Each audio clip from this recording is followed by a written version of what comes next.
I have lots of words of wisdom. Where do you want to start? Who knows?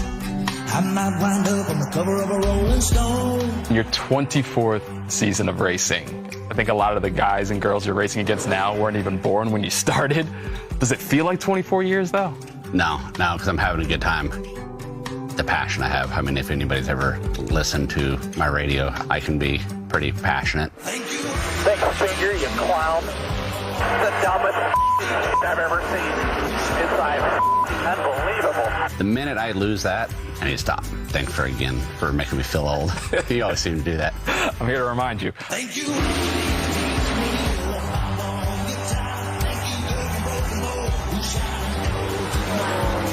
We're going to do what we can for the rest of the year. Don't care about the rest.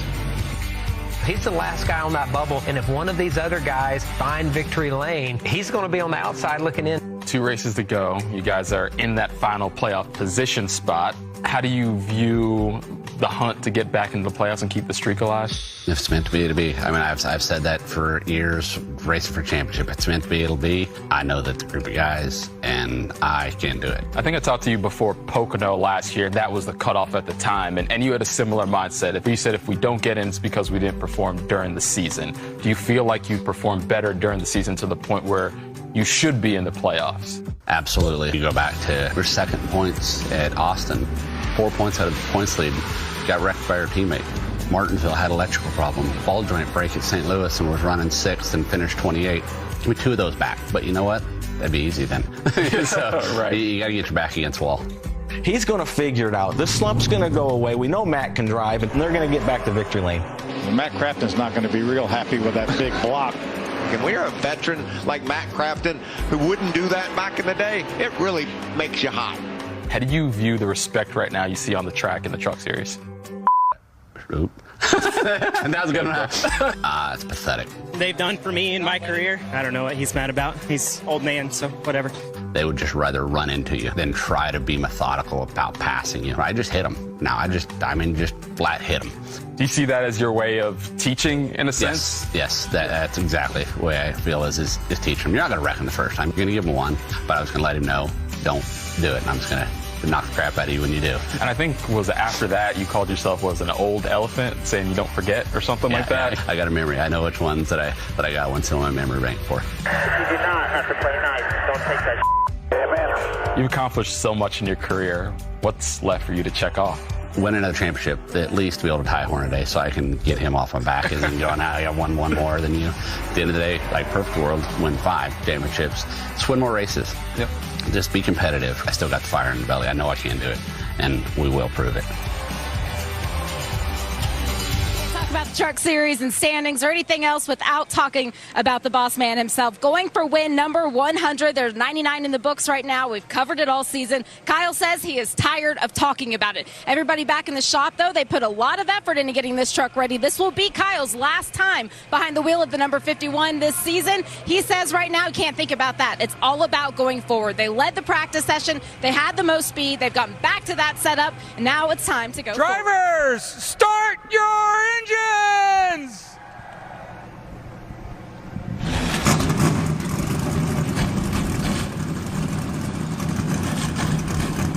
Couple of rookies on the front row. Sanchez and Garcia.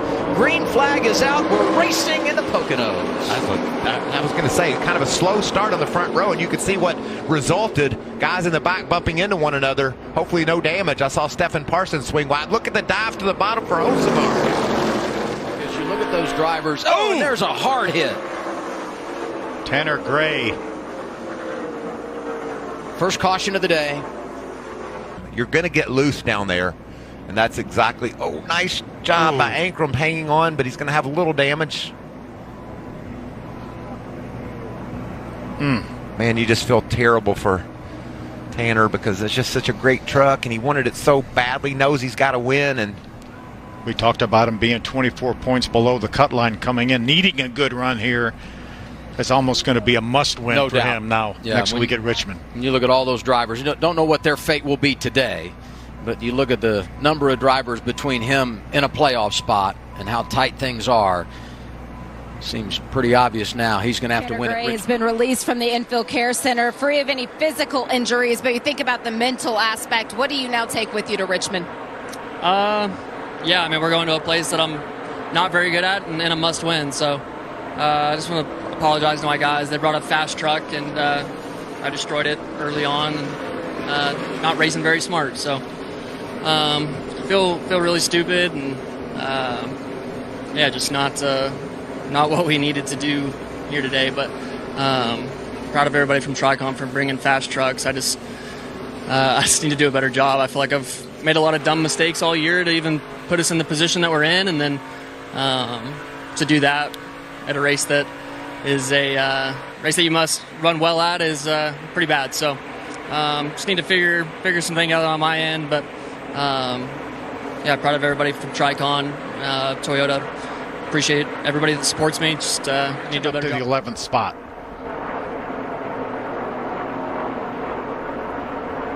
Here's Zane Smith going to take the opening stage, third stage victory of the season. Good points from Nick Sanchez and Matt DiBenedetto, guys that really need some good points. Yeah, Sanchez gets to second. DiBenedetto. Team beat Kyle Busch's guys off of pit road, and now we'll be cycling toward the front here when we throw the green and white checkered. You remember a month ago when we were worried about our defending champ, Zane Smith? He had that run of finishes outside the top 20. I wasn't worried. Okay. Back-to-back runner-up finishes, and now doing what he's doing today. Zane Smith is the man at Pocono. He takes stage 2. Friesen, Sanchez, DiBenedetto, Infinger, the top 5.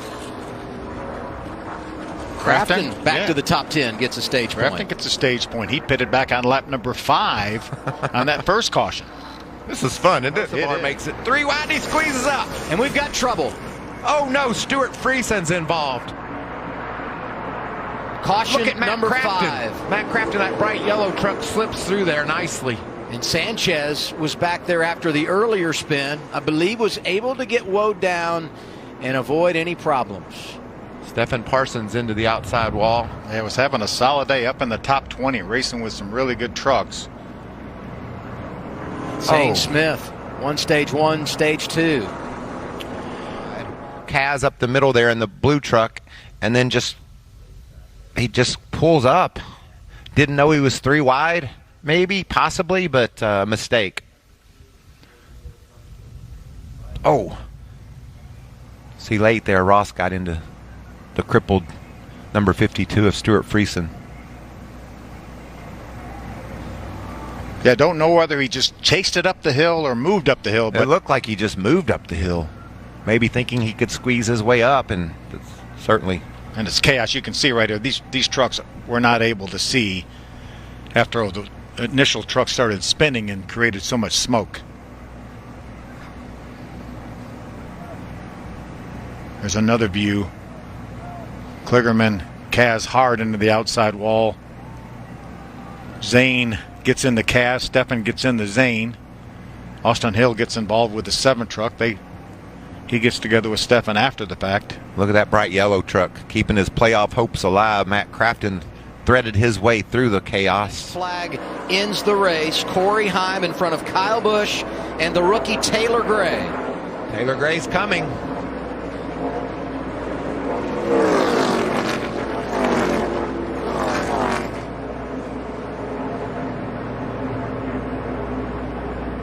Been such an incredible season for Corey Heim. Even though he missed the race at St. Louis, in position to win the regular season championship. Held off Kyle Busch for the win at Martinsville. Got his second win at Mid-Ohio. But he's going to lose the top spot here in the tunnel turn. Kyle Busch waited, and then he pounced. Kyle is out front at Pocono. Kyle used every one of those years of experience to make that pass on Corey Heim. Off of turn 3. Hello, history books. It's going to be win number 100 for Kyle Busch Motorsports, and it comes courtesy of the boss. Kyle Busch delivers at Pocono. In a truck for Kyle Busch Motorsports. And a couple of them that finished inside the top 5 had pulled it off. Corey Heim. Before the race, you told me you were tired of being asked when win 100 was going to come for KBM. Will you get it done here today? What does 100 for your organization mean? Yeah, I mean, it's pretty cool. You know, we've been around for a long time. Not as long as others, obviously. They've withstood a little bit longer, but it's been fun. Just a great ride. Obviously, you know, this Silverado today was really, really fast, just mired in traffic, and couldn't find a way to make a clean move, so had to make a little bit of a racy one, a little bit of a dicey one there at the end, getting into 2. But Heim ran a great race. Just, you know, we needed this 100th win to get it over with, and this Zarice Transport Silverado was just too fast to hold us out of victory lane. So really proud of the guys, everybody at KBM, everybody at Rowdy Manufacturing. Appreciate them. And, you know, it's a monumental day. It's a century mark of being able to win 100 truck races. You know, we're, granted, a small team and just one that, you know, performs in the truck series. We ventured away once upon a time and didn't quite work, but we found a home here in the trucks, and excited to have Craftsman back on board. So we appreciate Craftsman and all their support of the truck series over the years. So, you know, it's cool to always score a victory, and another nice one here at Pocono.